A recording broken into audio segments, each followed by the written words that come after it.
विषय दार्शनिकों का यह सतन ग्रीकों के ईश्वर के रूप में व्यूज की संकल्पना का समर्थन करता है कि पुरजोर तरीके से पक्ष में। मान्यवर सबसे पहले समझते हैं कि दार्शनिक कौन है। दार्शनिक एक ऐसा व्यक्ति है जो सारे मनोभावों का चिंतन करता है। हम लोग जब हम ह्यूमन की बात करते हैं तो हम एक मनुष्य को समग्रता में देखते हैं। हम लोग ये नहीं देखते कि उसके क्या पॉजिटिव ट्रेट्स हैं, हम उसके पॉजिटिव नेगेटिव जितने भी मनोभाव हैं उन सबका मिश्रण करके एक ह्यूमन फॉर्मेशन की बात करते हैं और फिर एक कैसे ह्यूमन फॉर्म होता है और उसके बाद कैसे ह्यूमन से समाज फॉर्म होता है, इन सारी परिकल्पनाओं को देखते हैं, समझते हैं। उसके बाद जब मैं ग्रीक कल्चर की यहाँ पे बात करती हूँ तो यहाँ पे समझना पड़ेगा कि ग्रीक कल्चर बहुईश्वरवादी है और उनके अपने आप में बहुत सारे देवता हैं, बहुत सारे ईश्वर हैं और उन ईश्वरों की परिकल्पना कैसे हुई है ये समझना आवश्यक है। ईश्वर की जो परिकल्पना हुई है, सारे ईश्वरों में सारी अच्छी क्वालिटीज नहीं है, उनकी जो सबसे बेस्ट पॉजिटिव क्वालिटी है उसको लिया और उसको ईश्वर के रूप में स्थापित कर दिया कि ठीक है आपको इनसे ये अटेन करना है। ऐसे ही बहुत सारे ईश्वर हमारे पास हैं, इसलिए हम बहुईश्वरवादी हैं और हम लोग इस चीज में मानते हैं कि कोई भी जो चीज है वो परफेक्ट नहीं हो सकती। इम्परफेक्शन का हर चीज में कोई स्कोप होता है और हमारी ईश्वर की परिकल्पना में भी इम्परफेक्शन का अपने आप में स्कोप है। अब उसके बाद जब मैं ईश्वर की बात करती हूँ कि दार्शनिकों के सदन में ग्रीक ईश्वर क्या है, मान्यवर ईश्वर वो है अपने आप में जो अपने आप में किसी को भी किसी चीज के लिए मोटिवेट करे और अपने आप में मनुष्य जब मुश्किल समय में मतलब वो हो क्या नाम है फंसा हो तो ईश्वर अपने आप में उसकी हेल्प करेगा। ठीक है, एक गाइडिंग फोर्स की तरह उसकी हेल्प करेगा। अब यहाँ पे एक और गाइडिंग फोर्स की तरह उसकी हेल्प करेगा। अब उसके बाद मान्यवर मैं अपने बिंदुओं पे आती हूँ कि हम इस संकल्पना का समर्थन क्यों करते हैं। सबसे पहले जो मैंने पहला अपना ईश्वर का अपने आप में परिकल्पना यहाँ पे स्थापित करी थी कि ईश्वर में नेगेटिव ट्रेट्स भी है, पॉजिटिव ट्रेट्स भी है, लेकिन जो सबसे पहला पॉजिटिव ट्रेट यहाँ पे हमें देखने को मिलता है इस व्यक्ति में वो है वो साहसी है बहुत ज्यादा। इसी वजह से अपने आप में वो साहसी है, साहस की वजह से ही उसके अंदर अद्वितीय शक्ति है और इसी वजह से वो क्या कर पाता है, समाज को अपने आप में कैप्चर कर पाता है। तो ये जो साहस का एक पॉजिटिव पॉइंट है कि आपको कभी भी हार नहीं माननी है और अपने हक के लिए लड़ना है। वो अपने हक के लिए लड़ा, इसीलिए उसने अपने पिता का वध किया क्योंकि उसके पिता अपने आप में अन्याय कर रहे थे, बुरा कर रहे थे और उसने अपने आप में वो चीज परसीव करी। और साहसी है तो लोगों को प्रेरणा दे सकता है, जो अपने आप में अंडरडॉग्स हैं, जिनके अंदर साहस की कमी है। कभी कभी हम लोगों को मानवीय जीवन की जब हम लोग परिकल्पना की बात करते हैं, ह्यूमन फॉर्मेशन की बात करते हैं तो साहस की जरूरत पड़ती है। तो वो अपने आप में गाइडिंग फोर्स होगा उस चीज को लेके, अत्याचार के विरुद्ध लड़ने के लिए साहस देगा और साहसी होने का एक वो देगा। उसके बाद सेकंड मान्यवर यहाँ पे हमें समझने की आवश्यकता है कि जब मैं एज अ दार्शनिक यहाँ पे खड़ी होकर बात करती हूँ तो हमें समझना पड़ेगा कि मानवीय स्वभाव कैसा होता है। लोग उसको अपने आप में ग्रीक में उसने इतने सालों कैसे राज करा, क्योंकि वो मानवीय स्वभाव के बहुत पास था, लोग उससे कनेक्ट कर पाते थे। अब मान्यवर अगर मैंने ईश्वर ऐसे ईश्वर की परिकल्पना कर दी जो अपने आप में बहुत एथिक है, बहुत वो है, तो मैं कनेक्ट कैसे कर पाऊंगी? मैं कनेक्ट नहीं कर पाऊंगी और मैं हमेशा उसको अपने आप से सुपीरियर समझूंगी और उसको अटेन करने की कोशिश करूंगी। और जब मैं उसको अटेन करने की कोशिश तो मैं अपने आप में खुद को इंफीरियर फील करूंगी, खुद को दैन्य उसके सामने वो करूंगी और जब ये दैन्यता मेरे अंदर आएगी तो कहीं ना कहीं मैं उदासीनता की तरफ बढ़ने लग जाऊंगी क्योंकि मैं उसको अटेन करने के लिए तरह तरह के कार्य करूंगी। यहाँ पे हमें किसी को अटेन नहीं करना है, यहाँ पे हमें ईश्वर को अटेन नहीं करना है, बस उसके पॉजिटिव ट्रेट्स को क्या करना है, फॉलो करना है। हमें ज्यूस जैसा बनना नहीं है, बस उसकी पॉजिटिव चीजों को वो करना है। तो यहाँ से क्या होगा, मानवीय स्वभाव के निकट है तो कनेक्ट कर पाएंगे। उसके बाद मान्यवर एक और पॉइंट, अगर हम लोग इसको नहीं मानते और इनकी बात को मान लेते हैं कि हम ईश्वर के रूप में उसे स्थापित नहीं करेंगे तो सबसे पहले ये क्रिश्चियन बिलीफ है, ग्रीक बिलीफ नहीं है। तो क्रिश्चियन बिलीफ क्या होगा, हमें ओवर पावर कर पाएगा। ठीक है, और वो ओवर पावर करेंगे हम लोगों को। तो हमारा जो कल्चर है, मतलब ग्रीक लोगों का जो कल्चर है एज अ दार्शनिक, वो ओवर पावर होगा और अपने आप में हमारे जो बिलीव्स हैं कि बहुत सारे ईश्वर हो सकते हैं, बहुत सारी चीजें हो सकती हैं, तो वो अपने आप में क्या हो जाएगा, ओवर पावर हो जाएगा और ये हम लोग नहीं चाहते एज अ दार्शनिक। उसके बाद मान्यवर एक और चीज, जब मैं एज अ दार्शनिक बात करती हूँ तो दर्शन जो है वो जैसे मैंने बताया कि चीजों को समग्रता में देखता है। जब हम लोग मानवीय स्वभाव की बात करते हैं तो हमारे पास एक मॉडल है, हम मानवीय स्वभाव को कैसे समझ सकते हैं। तो ये जो व्यक्ति है, इस व्यक्ति की हेल्प से हम मानवीय स्वभाव को समझ सकते हैं कि एक ह्यूमन बनता कैसे है। वो जो है उसके अंदर जो भी चीजें हैं, वो उसका काम, अपने काम, क्रोध, वो आसक्त है, वो कैसे, वो ह्यूमन फॉर्मेशन उसका हुआ कैसे, क्योंकि उसकी इन्वायरमेंट ऐसा था, उसके आसपास की चीजें ऐसी थी, उसमें जो नेगेटिव है। तो हम लोगों में ये सारी चीजें भी फैला सकते हैं कि अपने आप में ह्यूमन फॉर्मेशन होता कैसे है। अब मान्यवर यहाँ पे बेसिकली बात हमें ये करनी है कि मनुष्य जो है, मनुष्य बनता कैसे, क्योंकि दार्शनिक है हम, मनुष्य की परिकल्पना को जानेंगे। यहाँ पे हम लोगों को कोई वो वाला पॉइंट नहीं है कि ठीक है बहुत अच्छा होता है मनुष्य को बहुत, क्योंकि जब हम समाज की बात करते हैं, कोई एक समाज बनेगा तो समाज कैसे बनता है, एक नेगेटिव एक पॉजिटिव जो टकराते हैं तभी तो समाज बनेगा ना, जिसको हम लोग वाद विवाद संवाद की स्थिति कहते हैं। ठीक है, अब जब सभी कुछ पॉजिटिव हो जाएगा, हम लोग एक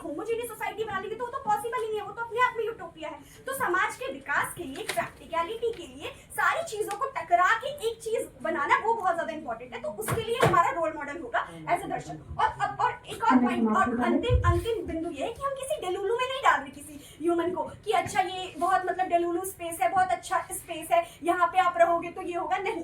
हम लोग ह्यूमन प्रैक्टिकलिटी की बात करेंगे कि अपने आप में जो नैतिकता है वो कैसे कैसे फॉर्म होती है, कैसी कैसी चीजों से फॉर्म होती है। तो उसका ये एक अच्छा उदाहरण बन सकते हैं अपनी साहस की वजह से, पॉजिटिव ट्रेट की वजह से गाइडिंग फोर्स, और नेगेटिव ट्रेट की वजह से एज अ दर्शन लोगों के स्वभाव को समझने के लिए। धन्यवाद महोदय, सादर नमन। अब सबसे पहले जो दार्शनिकों की पक्ष की परिभाषा आती है, हम इस परिभाषा से सहमत नहीं है। उसका एक बड़ा कारण है कि पक्ष ने जो परिभाषा दी है वो मनोवैज्ञानिक और समाजशास्त्रियों की दी है कि वो समाज को समझ रहे हैं, ह्यूमन फॉर्मेशन को समझ रहे हैं। इसलिए हमारी दार्शनिकों की जो परिभाषा आ रही है वो 3 तत्वों पर आधारित है। जो दर्शन की 3 शाखाएं हम उनका अध्ययन करते हैं, ज्ञान मीमांसा, तत्व मीमांसा और नीति मीमांसा। ज्ञान मीमांसा क्या होता है? अल्टीमेटली ज्ञान को जानना। तत्व मीमांसा तत्व है क्या, और नीति मीमांसा समाज के अंदर नैतिकता का निर्माण करना। और ये हमारे ऊपर दायित्व है। अगर हम नीति मीमांसा नहीं बनाएंगे तो समाज जो है कोलैप्स कर जाएगा, क्योंकि हम दार्शनिक हैं और हमारी बातों का लोगों के ऊपर असर पड़ता है। लोग हमें फॉलो करते हैं क्योंकि हम दर्शन बनाते हैं। आगे बढ़ते हैं महोदय। अब इस बात पे आते हैं कि इन्होंने ह्यूमन फॉर्मेशन सोसाइटी की बात की। ग्रीक कल्चर बहुईश्वरवाद है। पहला कॉन्ट्राडिक्शन महोदय, पहला विरोधाभास क्या है इनकी बात में? ये एक तरफ कह रहे हैं कि ग्रीक कल्चर के अंदर बहुईश्वरवाद है, दूसरी तरफ केवल जीसस की अवधारणा को ईश्वर बना रहे हैं। जैसे आप कह रहे हैं कि ईश्वर ऐसा ही होगा, मान लीजिए उसमें क्रोध ही होगा, वो जो अपने पिता की हत्या ही करेगा, और ये अपने आप में बहुईश्वरवाद की परिभाषा के साथ डायरेक्ट कॉन्ट्राडिक्शन है, विरोधाभास है। बहुईश्वरवाद होता क्या है? केवल टर्म नहीं, बहुईश्वरवाद मतलब अलग अलग ईश्वर। वहां पर आपको एक ऐसे ईश्वर की अवधारणा देनी पड़ेगी जहां व्यक्ति अपने ईश्वर की वो लेके आएगा। ये पक्ष की बात है। अब इसके ऊपर हमारी परिभाषा क्या आती है ईश्वर की? हमारे लिए ईश्वर निराकार है, दयालु है। अब निराकार क्या है? निराकार है जो एक अलग, मतलब आप उसे एक आकार में नहीं बांध सकते। आप जितनी ह्यूमन की दिमाग की संरचनाएं हैं उतनी ईश्वर की अवधारणाएं हो सकती हैं। वो अपने आप में निराकार है। आप किसी भी चीज को ईश्वर मान सकते हैं, और वो जो ईश्वर का निराकार भाव है वहां से बहुईश्वरवाद निकल के आता है कि आपको ये मानना नहीं है कि ये एक व्यक्ति ही ईश्वर है। जब हम इसको देखेंगे तभी वो झुकाएंगे। तो वो जो है एकरा वितरा बहुधा वदंती की जो भावना है कि ईश्वर अपने आप में अलग हो सकता है, निराकार, तो बहुईश्वरवाद की अवधारणा वहां से आ रही है। अब इन्होंने कहा कि कोई चीज जो है परफेक्ट नहीं हो सकती, ईश्वर परफेक्ट होता है। क्यों होता है हम ये बताएंगे।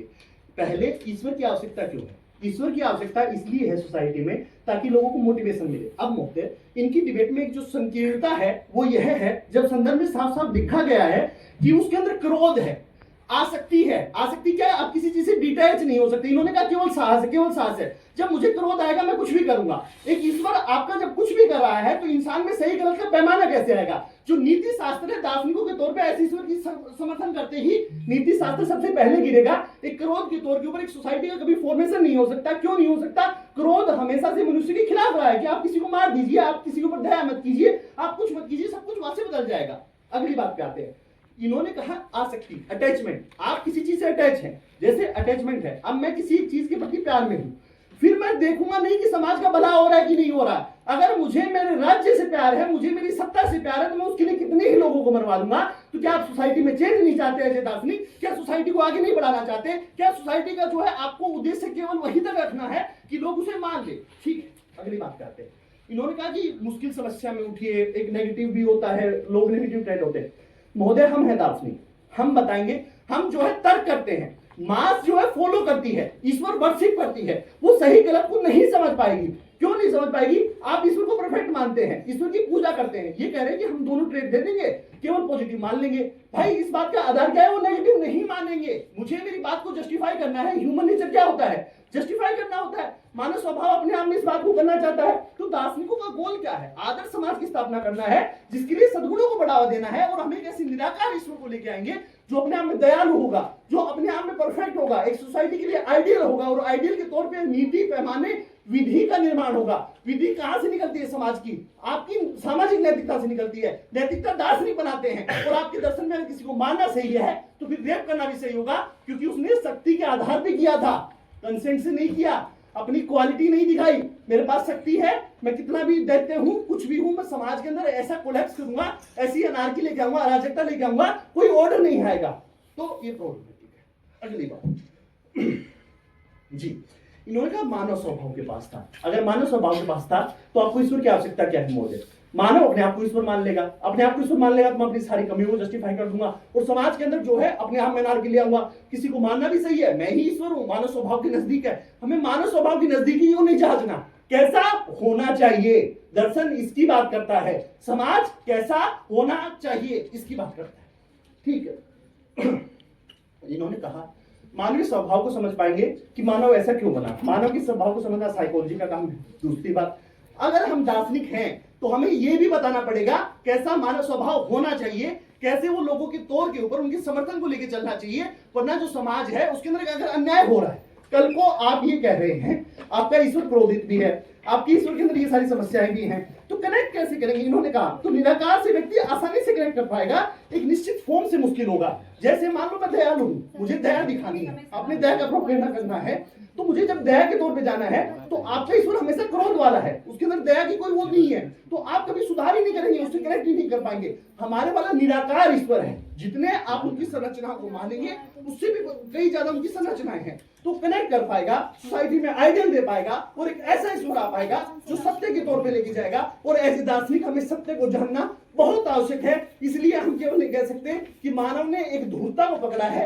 और आप उस धूर्तता से कनेक्ट कर ले क्योंकि वही आपके लिए सत्य है, क्योंकि मेजोरिटी उसे मान रही है, ऐसा नहीं होगा। जो शुरू इस प्रकार से होती है कि जो वो कहते हैं कि जो दार्शनिकों के कार्य क्या क्या क्या है, हालांकि जो इनके आर्गुमेंट्स है उसमें भी ये नहीं था कि समाज किस प्रकार से सुचारू रूप से चलना है, किस तरह से समाज को मोटिवेट करना है, वो भी इनके लिए क्या बोलते हैं पॉइंट ऑफ डिस्कशन है। दूसरी चीज ये नीति मीमांसा की बात करते हैं, कहते हैं कि समाज को लक्ष्य होता है, तत्व मीमांसा की बात करते हैं, ज्ञान को बढ़ाना है बात करते हैं। लेकिन जब ये जो दार्शनिकों की इनकी जो पूरी डिबेट थी, पूरी डिबेट इस बात पे आधारित थी किस तरह से जो दर्शन का जो एक शाखा है, जो कि क्रिश्चियन शाखा है, उसको या एकेश्वरवादी शाखा है, उसको आगे लेकर के जाना चाह रहे हैं। किसी भी प्रकार से मेरे प्रतिपक्ष ने ये बात नहीं की किस तरह से जो भविष्यवादी शाखा है या भविष्यवादी दर्शन है उनको किस तरह से प्रोटेक्ट किया जाएगा, क्योंकि ये कह रहे हैं कि निराकार होना चाहिए, निराकार है एक ही होना चाहिए, निराकार है तो ऑब्वियसली वो एक ही होगा। तो किसी प्रकार से बता करके नहीं जा रहे, जो चाहे भारतीय दर्शन हो या जो धर्म दर्शन, जो ग्रीक का धर्म दर्शन है, भारत का जो धर्म दर्शन है, वो किस प्रकार से प्रोटेक्टेड रहेगा, जो अलग अलग प्रकार का ज्ञान है वो किस प्रकार से रहेगा, और अलग प्रकार का ज्ञान नहीं रहेगा। तो एक ही प्रकार का दर्शन होने के बाद दर्शन आपस में आगे कैसे बढ़ेगा, मेरा प्रतिपक्ष कहीं किसी प्रकार से इस चीज को नहीं बताया जाता है। दूसरी चीज, ये भविष्यवादी को बहुत ही ज्यादा यहाँ पे सदन पटेल को कंफ्यूज करके जाने की कोशिश करते हैं। जब ये कहते हैं भविष्यवादी दर्शन है तो उसमें कि पहली बात कहते हैं ग्रीक भविष्यवादी दर्शन नहीं है, ये पहला फैक्चुअल है, ग्रीक भविष्यवादी धर्म है, भविष्यवादी संस्कृति में मल्टीपल देवता है, और ये जो संदर्भ में ये विवृत है कि वो वहां पे मल्टीपल देवता एग्जिस्ट कर रहे हैं और उन देवताओं का ये राजा है और इसको ईश्वर के रूप में लगातार माना जा रहा है। और अब हम इस बात पे ये विवेचना कर रहे हैं कि ईश्वर के रूप में हम इसको अब तक मानते आ रहे थे, अब हम इसको आगे से ईश्वर के रूप में नहीं मानेंगे, इस संकल्प का समर्थन नहीं करते हैं जो इसके ईश्वर के रूप में माना जा रहा है। तो कहीं पे भी ये नहीं कहा जा रहा कि जीव एकमात्र देवता रहेगा या एकमात्र ईश्वर रहेगा। भविष्यवादी धर्म में मल्टीपल ईश्वर या एक से अधिक ईश्वर है और हमें उसमें से क्या उसको हटाना है या उसको रखना है, इस चीज का समर्थन या विरोध करना है। तो यहाँ पे ये चीज मैं क्या क्लियर कर देता हूँ। दूसरी चीज ये फिर कहते हैं कि ईश्वर की आवश्यकता क्यों है, कि क्योंकि ईश्वर की आवश्यकता को बताते हैं, कहते हैं कि यदि क्रोध को यदि हम वो करेंगे, इनकलकेट करेंगे, तो कि जो क्रोध है कि उस जो मनुष्य है वो क्रोध में आने लग जाएगा।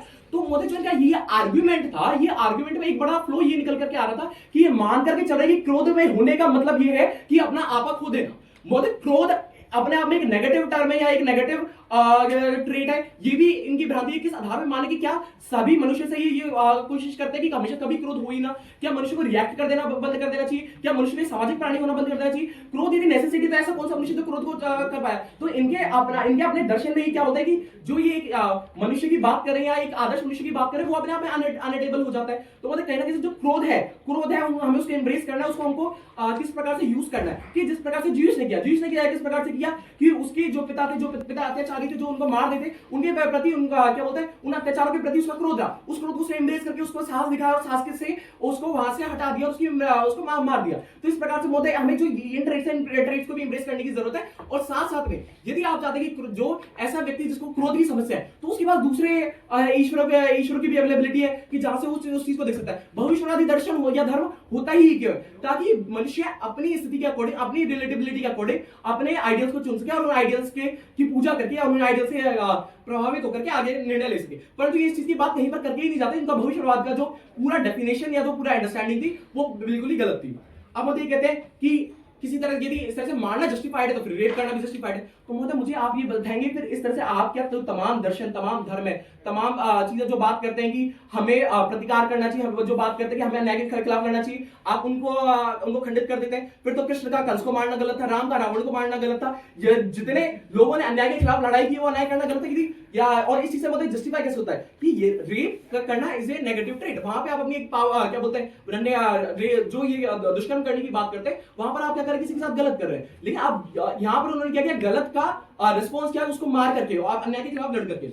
आप बोलते हैं ये बात करते हैं, नार्सिसिज्म की बात करते हैं, मानव स्वयं को ईश्वर मान लेगा। तो मतलब ये अपने आप में जब मनुष्य देखेगा कि हम जो है कि हमारे कि इनके पैराडाइम में मानव स्वयं को हम ही पहली चीज हमारे केस में एग्जिस्ट नहीं करती है, इनके केस में एग्जिस्ट करती है कि मनुष्य, क्योंकि आप जब ऐसे दार्शनिक के रूप में जो 1000 साल से या इतने सालों से एक ईश्वर चला हुआ आ रहा है, आप उसको कह देंगे कि नहीं हम इसका समर्थन नहीं करते, इसको ईश्वर नहीं होना चाहिए, तो महोदय वो फिर नार्सिसिज्म आएगा कि मनुष्य को लगेगा कि हम अब इतने ज्यादा सुपीरियर हो गए कि हम किसी को भी क्या बोलते हैं ईश्वर कंसीडर कर सकते हैं, किसी को भी ईश्वर कंसीडर नहीं कर सकते। और महोदय अपने आप में जिस तरह से हम देखते हैं कि वर्तमान ग्लोबलाइजेशन का समय और किस प्रकार से जो वेस्टर्न सभ्यता है, वेस्टर्न सभ्यता का किस प्रकार से प्रभुत्व हम दूसरे दर्शनों पे या दूसरे धर्मों पे, दूसरे सभ्यताओं पे देखते हैं। तो महोदय जब उन सभ्यताओं पे देखते हैं कि हम देखते हैं कि वो वेस्टर्न कल्चर ने दूसरे कल्चर को खत्म करने की कोशिश की और ये चीजें होती है, और जब ये महोदय इस चीज को मान लेते हैं, क्योंकि ये हमारा मानना नहीं है कि जो या ग्रीक का दर्शन का मानना ये नहीं है कि वो होना ही नहीं चाहिए कि निराकार होना चाहिए या फिर हमेशा दयालु ही दयालु होना चाहिए, एकदम परफेक्ट होना चाहिए। तो ये चीज हम यदि वेस्टर्न से एक्सेप्ट करेंगे तो कहीं ना कहीं जो वेस्टर्नाइजेशन है उसको एक थोड़ा और बढ़ा देंगे। और अंततः मैं अपना क्या बोलते हैं अपनी बात यही कहते हुए समाप्त करूंगा कि जो भविष्यवादी दर्शनों में एक ईश्वर का इम्परफेक्शन दूसरा ईश्वर खत्म करता है। आपका जो ईश्वर है उस ईश्वर में क्रोध है, आसक्ति है, और उस क्रोध आसक्ति की आपने अपने वक्तव्य में कहीं इसका जवाब नहीं दिया, जो कि नेता विपक्ष पूछ के भी आपसे गए हैं कि क्या क्रोध में व्यक्ति गलत कर सकता है या नहीं कर सकता है। कर सकता है, स्वाभाविक बात है कि क्रोध में व्यक्ति का विवेक काम नहीं कर रहा होता है, और जब व्यक्ति क्रोधित होता है और आपका ईश्वर में गुण ही प्रमुख रूप से क्रोध का है, तो क्या वह गलत काम करेगा या नहीं करेगा। दूसरी बात, आपने एक प्रश्न उठाया कि अटेन नहीं कर सकते हैं, ये सबसे बड़ी मुश्किल है।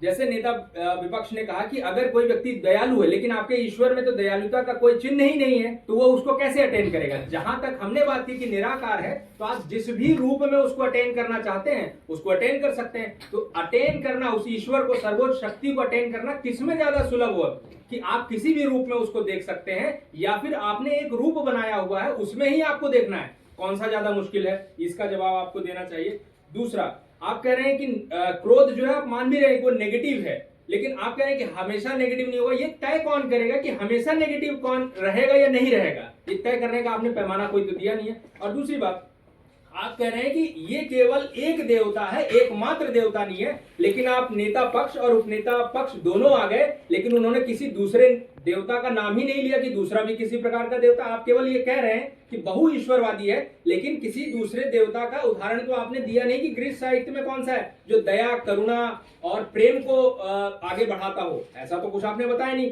क्योंकि जिस ईश्वर का आप समर्थन कर रहे हैं उसमें क्रोध, आसक्ति, यह दो मुख्य गुण है। और जहां तक आप बात कर रहे हैं कि उसने अत्याचार के खिलाफ जाकर जो है लड़ाई लड़ी और अपने पिता को मार दिया क्योंकि उसके साथ अत्याचार होता था, फिर उसने क्या किया, उसने भी तो यही किया ना, अपने पिता के ही गुणों को तो ग्रहण करके वो कह रहे हैं कि अब जो भी उसके खिलाफ कोई आवाज उठा रहा है वो उसको खत्म कर दे रहा है। तो आप जो कह रहे हैं कि एक अत्याचार के खिलाफ लड़के कोई व्यक्ति आया तो प्रेम और करुणा वाला रहेगा नहीं, भविष्य में किसी के साथ अत्याचार ना हो।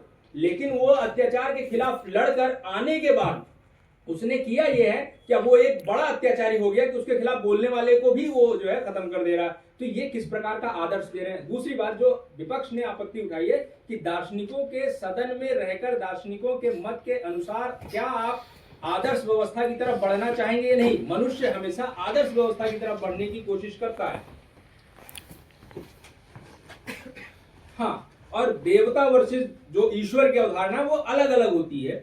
आपने जो ये, क्योंकि अलग अलग एक प्रकार का ये देवता है और ईश्वर की अवधारणा, जबकि ईश्वर क्या है, निराकार है और दयालु है। देवता कभी भी अंतिम सत्ता नहीं होगा, क्योंकि इसमें ही जीसस में ये लिखा हुआ है कि भाई वो बाकी सारे देवताओं का राजा बन गया।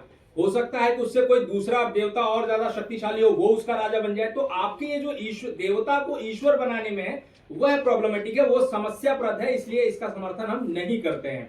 ठीक है। और एक बात, हाँ, आपने कहा कि जीसस जैसा बनना उद्देश्य नहीं है। अरे तो जब बनना, नेता पक्ष ने कहा कि जीसस जैसा बनना उद्देश्य नहीं है, बस उसको ऐसा बना रखा है। जब बनना उद्देश्य ही नहीं है, आपने एक आदर्श रूप बनाया ही क्यों है? क्योंकि हम ईश्वर की कल्पना ही ऐसा करते हैं कि ईश्वर दयालु है तो हमें दयालुता की तरफ बढ़ना चाहिए।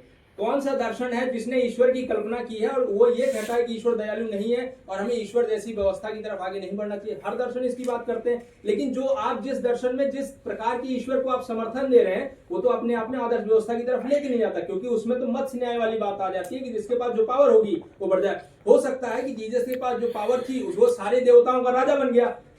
ये भी संभव है कि अगर किसी दूसरे देवता के पास उतनी पावर होती तो वो राजा बन गया होता। तो यहां पर यह है कि जिसके पास सत्ता होगी, शक्ति होगी, उसकी बात मानी जाएगी। तो ऐसे में ऐसे ईश्वर की कल्पना करके क्या आप मनुष्य को एक सदगति की ओर लेकर जाएंगे? क्या, और इन्होंने प्रैक्टिकलिटी की बात की थी, क्या मानव समाज में ऐसे ईश्वर की कल्पना करके जो पावर पर ही, शक्ति पर ही आधारित है और शक्ति प्राप्त करने के बाद अपनी सत्ता को बनाए रखने के लिए किसी भी हद तक जाने के लिए क्रोध करने और आसक्ति के लिए भी उद्यत है, तो क्या ऐसे ईश्वर को आप मानव समाज में कल्पित करके, उसका समर्थन करके, क्या मानव समाज को ये संदेश नहीं दे रहे हैं कि आप भी शक्ति अर्जित कीजिए और उस शक्ति के बल पे अपनी सत्ता स्थापित करें, और आपकी सत्ता के खिलाफ कोई अगर आवाज उठाता है तो आप उसका दमन कर दें? क्या यह कहकर आप तानाशाही और तमाम तरीके के जो प्रगतिशील विचार हैं उसकी हानि नहीं कर रहे हैं? इसका जवाब भी पक्ष को देना चाहिए। और इन्होंने कहा अपने, ठीक है, समय समाप्त हो जाए। चलिए, ठीक है, धन्यवाद।